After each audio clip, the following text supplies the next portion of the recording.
create some magic. I'm Lisa Golem. Welcome to my channel, or welcome back to my channel. Today we have a student Dutch pour video, so I thought, why not take my virtual students along for the ride? I did condense the video a little bit, but I'll try and take you along step by step verbally in the voiceover so you won't miss a thing. If you have any questions along the way, please leave a comment and ask your questions down below because I love to respond to comments. All right, now 3, 2, 1, here we go.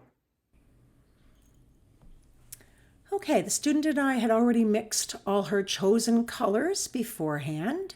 She picked a lovely red, like an orangey red, a brown, an antique gold, and a gray. And of course, we mixed them really well with stir sticks and Floetrol. But before we did all that, we put tacks in all 4 corners of the canvases to hold them up off the plastic. And then we made sure they were 100% level on the table because that's very important. Then after that, as you can see, we're just coating the canvas, which can be tricky, but you just tilt and move the paint around with your fingers as you need to, because you need that paint to cover the entire surface of the canvases, including the sides. The heat gun you saw me use there for a moment is just to get rid of any of the bubbles. Sometimes happens when you stir paint aggressively, they get bubbles in them, and you don't want that in your final picture. All right, now we took all the sticks out of the paints, and as you can see, my student is just pouring the paint in a straight line. As far as what paint to pour when, I just find I like to kind of alternate higher contrast. So, but really there's no hard and fast rule. Sometimes you don't want to maybe put paints that would be complementary colors next to each other or on top of each other because they kind of cancel each other out. But in this case, she doesn't have any colors like that. So she's pretty much free to pour them in any order she desires. You can pour more of one color than the others. It's all up to you, but they're all poured in the same sort of trajectory. Wow, that's a hard word to say first thing in the day, but there you go. Trajectory, it's your word for the day. I also want to make sure that to make note that white is very important, especially if your white is not your background color, which in this case she chose to make her background color sort of a cream color. So I wanted to make sure there was some white in her pour, just to kind of give that little splash of contrast and brightness to the piece. At this point, she's much more confident and she's just going for it. I love to see that.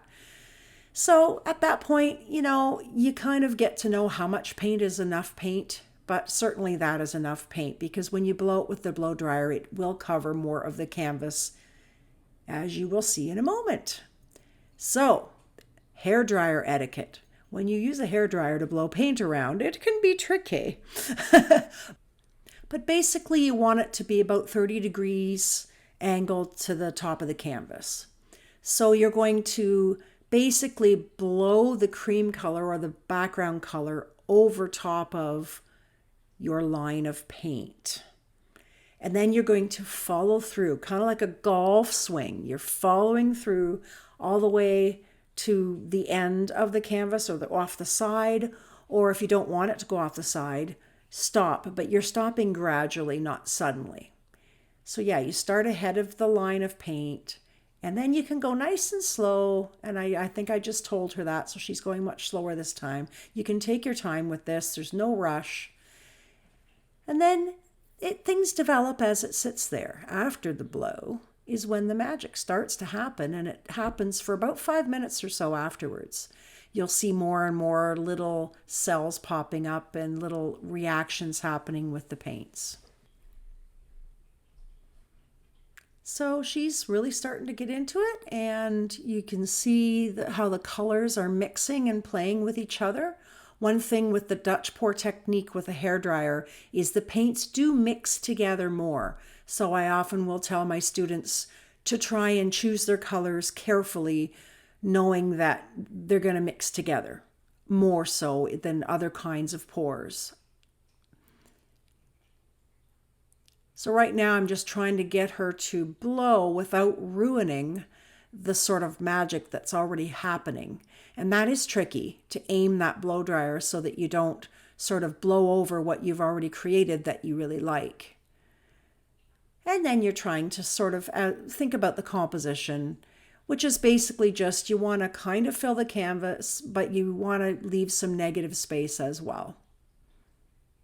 So now, once we're done with the blow dryer, you have an opportunity with a straw and your own breath to kind of finesse, sort of to get more little tendrils, if you will, in going into that background in more of a controlled way. The blow dryer is hard to wield. It's more for the overall large effects. When you want the more subtle effects, the breath just works better. And you'll notice that with every time she's using the straw, she's getting a little more proficient with it, because it is a little knack to know how hard to blow, what angle works best. But I say again, about 45 or a 30-degree angle, somewhere in that neighborhood, sort of not perpendicular, not parallel to the paint, kind of somewhere in between. And yeah, and you just sort of play with it, and it's so very much fun. This is the point when I'm watching the students where I get really excited, because they're getting excited and enthused about what they're seeing, and it's just so much fun. In particular, this particular student, she just really fell in love with the straw. So I edited some of them out because she used the straw a lot. And now we're using what I call a stylus. It's a silicone thing with a point, sort of a tool that we use to just drag through and create like line effects in the wet paint. So this is very much an intuitive thing. My goal usually when I do it is I try and find lines that are already occurring in the composition and sort of extend those lines. It finesses the project. Finesse is such a good word. So she's, again, loving the finessing. We were having so much fun together. But I also like the balance she has. She has enough negative space with the background color, but also enough of the brilliant colors and the color scheme as well. So it's a very nice balance. Of course, I don't use the audio for my students' pour, because they would be very self-conscious of what they say if they knew that their words were going to be immortalized forever on YouTube. So that's why I'm doing a voiceover instead for this one.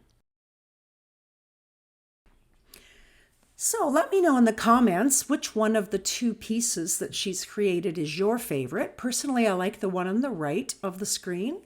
I don't know why, I just like the composition a little better, and some of the moments are just stellar.